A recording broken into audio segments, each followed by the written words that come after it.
여러분 반갑습니다. 이번 영상은 2024년도 2월 통계청의 인구 동향 한번 리뷰해 보도록 하겠습니다. 출생아 수 같은 경우는 전년 동월 대비해서 3.3% 감소를 했고요. 사망자 수는 전년 동월 대비 9.6% 큰 폭으로 증가했습니다. 그리고 혼인 건수 같은 경우는 전년 동월 대비 5.0% 감소, 이혼 건수 같은 경우는 전년 동월 대비 1.8% 증가했고, 자연 증가는 1,614명으로 이렇게 이제 나왔습니다. 그래서 이제 구체적으로 보면 출생 같은 경우는 2월달 출생아 수가 19,362명이었어요. 그래서 전년 동월 대비해서 658명이 줄어가지고 마이너스 3.3입니다.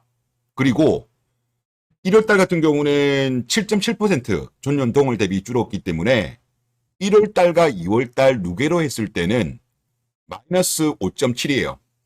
그러니까 2023년도 같은 경우 합계 출산율이 0.72였잖아요. 뭐 계속적으로 이런 감소 추세를 보이면 아마 올해 같은 경우는 합계 출산율이 0.70을 깨는 0.6대로 들어가는 그런 흐름이 나오지 않을까라는 그런 생각이 들고, 그러면 이번에 출생아 수가 19,362명이라고 했잖아요. 이거는 역대 최소 출생아 수입니다. 그리고 2만 명이 처음으로 깨진 거예요. 그리고 전년 동월 대비로 한다면 16개월 연속으로 감소하고 있습니다. 그리고 이제 지역별로 본다면 2월달 같은 경우는 서울, 인천 여기를 포함해서 5개 시도는 증가했고, 부산, 대구 등 12개 시도는 감소를 했어요. 그런데 1월달, 2월달 누계로 했을 때는 전국 모두 누계로는 감소했습니다. 그리고 특히 인상적인 것이 어디냐고 하면 세종입니다. 세종 같은 경우는 1월달, 2월달 전년 누계비를 했을 때 16.4%가 감소했어요. 전국으로 본다면 5.7이 감소했거든요. 그동안 많은 저출산 전문가라는 사람들이 세종이 답이다 그런 이야기를 했지만은, 뭐 작년 같은 경우도 세종 같은 경우 합계 출산율이 크게 떨어졌고, 올해 1월달, 2월달 같은 경우도 다른 지역보다 더 하락률이 많은 모습을 보여주고 있거든요. 즉 10.3% 더 빠졌어요. 그래서 세종이 답이다는 이야기는 멍멍이 소리가 아니었나 그런 생각이 좀 들고요. 그리고 사망자 수 같은 경우는 29,977명, 전년 동월 대비 9.6% 증가했고, 1월달, 2월달 누계비로 본다면 4.1% 증가한 거고요. 그리고 2월달만 본다면 역대 최대 사망자 수입니다.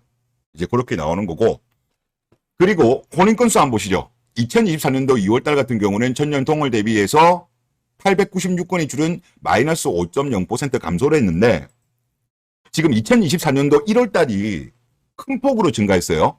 무려 11.6% 증가했는데 2월달은 오히려 마이너스 5.0으로 줄어가지고 1, 2월달 누계로 한다면 3.3% 증가입니다. 그런데 이런 흐름이 일시적인 현상일 수도 있다. 왜 그러냐고 하면 두 가지 요인이 저는 있다라고 저는 보이는데요. 다른 분들도 이걸 좀 지적을 하시더라고요. 이 기사 내용을 좀 보시죠. 올해 1월 혼인 건수 같은 경우는 전년 동기 대비해서 11.6%가 증가했는데, 지난해 하반기, 그러니까 2023년도 하반기에 집중적으로 혼인 건수가 감소했어요. 그러다가 1월 달에 급증을 한 겁니다.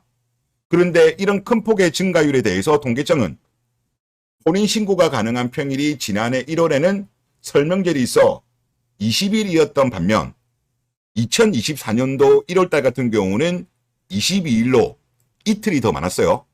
그래서 통계청 관계자는 일 단위로 보면 전년보다 1.5% 늘어난 것으로 파악이 된다.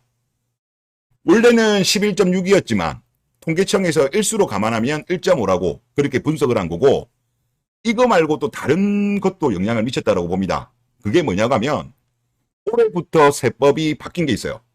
즉 결혼과 출산을 하면 3억까지 증여세가 면제가 되고, 이게 처음 이슈가 언제부터 되었냐고 하면 2023년도 8월 달부터 이것이 이슈가 되었어요. 그리고 국회를 통과한 거는 12월 달에 통과를 했습니다. 그러니까 작년 하반기에 결혼한 분들, 물론 그분들 중에서 이런 거 증여와 관련 없는 분들은 혼인신고를 하신 분들은 계시겠지만, 혹시나 부모님들한테 증여받을 게 있는 사람들 입장에서는 미리 혼인신고를 할 필요가 없었던 거죠. 그리고 이게 세법이 국회를 통과하고 적용받는 거는 올해 1월달 혼인신고한 부부부터 적용이 됩니다. 그래서 작년 하반기가 혼인신고가 많이 줄었거든요. 그랬던 것이 1월달에 몰려서 그런 것이 아닌가.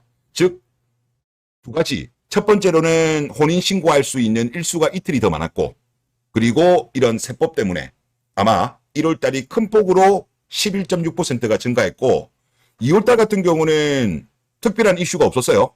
없다 보니까 마이너스 5.0으로 줄었다. 그렇게 보면 될 것 같습니다. 그래서 지금 일단 출생아 수가 줄어들고 있는 거는 뭐 추세적인 흐름이고, 혼인 건수가 1월 달에 큰 폭으로 반등은 했지만 이것이 일시적인 현상. 즉 2월 달은 정상으로 돌아왔기 때문에 2024년도가 혼인 건수가 뭐 큰 폭으로 증가할지 안 할지는 좀 더 지켜봐야 되지 않을까라는 그런 생각이 많이 들고요.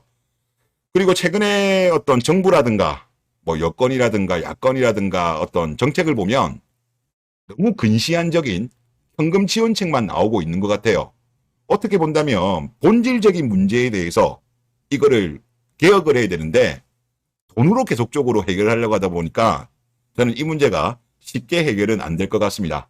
그리고 지금 대한민국 같은 경우는 이제 본격적으로 저출산 고령화 장기 침체로 지금 들어가고 있는 거기 때문에 각자 도생 시대에 들어간 것 같습니다. 그래서 여러분들 잘 준비들 하시면 좋지 않을까 그런 생각이 듭니다. 네, 이번 영상 여기서 마치겠습니다. 감사합니다.